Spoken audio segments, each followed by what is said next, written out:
ذکر کے لیے انفرادی ذکر کی بھی ہدایت ہے اور اجتماعی ذکر کی بھی۔ ذکر کے حلقوں کے بارے میں لوگ بڑی مختلف رائے رکھتے ہیں، لیکن اجتماعی ذکر کی صورت نماز جماعت باجماعت نہیں ہے تو پھر اور کیا ہے؟ نماز باجماعت ذکر اجتماعی کا حلقہ ہے جہاں پر جہری ذکر ہوتا ہے۔ قرآن کی تلاوت بلند آواز سے ہوتی ہے، تکبیریں بلند آواز سے کہی جاتی ہیں، سارے لوگ جماعت سب باندھ کر موجود ہوتے ہیں، امام آگے ہوتا ہے۔ اور اگر ہم نماز کو ذکر کہیں تو یہ ذکر کا حلقہ ہے کہ جہاں پر ذکر ہوتا ہے۔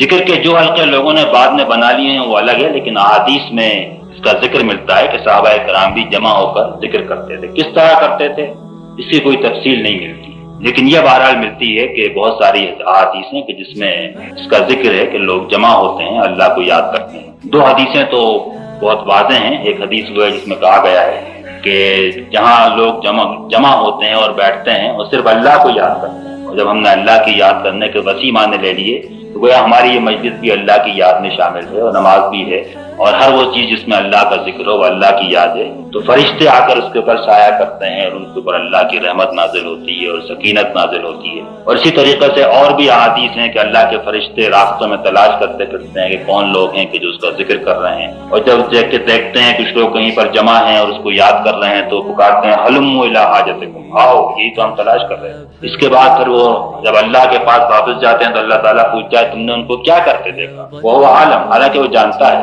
حدیث کے الفاظ ہیں وہ عالم، وہ جانتا تو ہے لیکن پوچھتا ہے وہ کیا کرتے ہیں؟ وہ کہتے ہیں کہ وہ آپ کی تسبیح کر رہے ہیں، حمد کر رہے ہیں، تکبیر کر رہے ہیں، تمجید کر رہے ہیں۔ تو اللہ تعالیٰ فرماتا ہے اچھا اگر کیا انہوں نے مجھے دیکھا ہے؟ فرشتے کہتے ہیں نہیں آپ کو دیکھا تو نہیں انہوں نے۔ تو پھر اللہ تعالیٰ پوچھتا ہے اگر وہ دیکھتے تو پھر کیا ہوتا؟ فرشتے کہتے ہیں پھر وہ اور زیادہ شدت کے ساتھ آپ کو یاد کرتے ہو، تسبیح کرتے ہو، تقدیس کرتے ہو۔ پھر وہ پوچھتا ہے وہ کیا مانگ رہے ہیں؟ فرشتے کہتے ہیں کہ وہ جنت مانگ رہے ہیں اور آگ سے بچنا چاہتے ہیں۔ تو اللہ تعالیٰ پوچھتا ہے کیا انہوں نے جنت کو دیکھا ہے کہ دوزخ کو دیکھا ہے؟ تو فرشتے جواب دیتے ہیں کہ نہیں انہوں نے دیکھا تو نہیں ہے ان میں سے کسی۔ تو پھر وہ پوچھتا ہے اگر دیکھتے تو کیا ہوتا؟ تو فرشتے کہتے ہیں پھر وہ زیادہ شدت و کثرت کے ساتھ طلب کرتے ہو، بچنے کی طلب کرتے ہو۔ تو اللہ تعالیٰ فرماتا ہے اچھا جاؤ میں نے ان کی خواہش پوری کر دی۔